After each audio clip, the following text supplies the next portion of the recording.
नमस्कार, मी रेणुका. या बुलेटिनमध्ये तुमचं स्वागत. बातमी आहे सुरुवातीला नागपूरची. हिंगणा परिसरात नागपूर महानगर परिवहन सेवेच्या चालत्या स्टार बसमध्ये शॉर्ट सर्किट झालेला आहे आणि या बसला आग लागल्याची माहिती कळते. प्रसंगावधान राखत ड्रायव्हरसहित प्रवाशांनी बस तात्काळ रिकामी केली आणि त्यामुळे मोठा अनर्थ टळू शकलाय.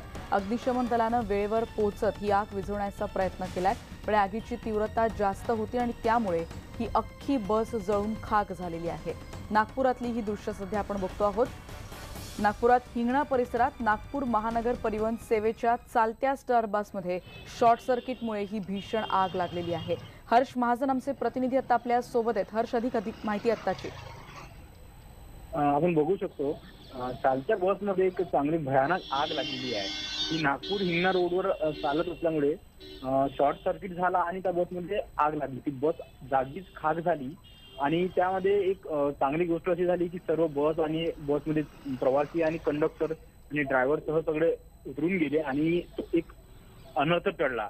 लाजी, धन्यवाद या माहितीबद्दल. आपण बघतोय भीषण आगीमुळे ही आग अक्षरशः पूर्णपणे जळून खाक झालेली आहे आणि सगळ्यात महत्त्वाचं ते म्हणजे बस चालकानं दाखवलेलं प्रसंगावधान आणि त्यामुळे या बसमधले सगळे प्रवासी बाहेर उतरू शकले आणि त्यानंतर ही आग आगीमध्ये ही बस पूर्णपणे भस्मसात झालेली आपण बघतो आहोत. नागपूरमधल्या हिंगणा रोडवरची ही घटना आहे.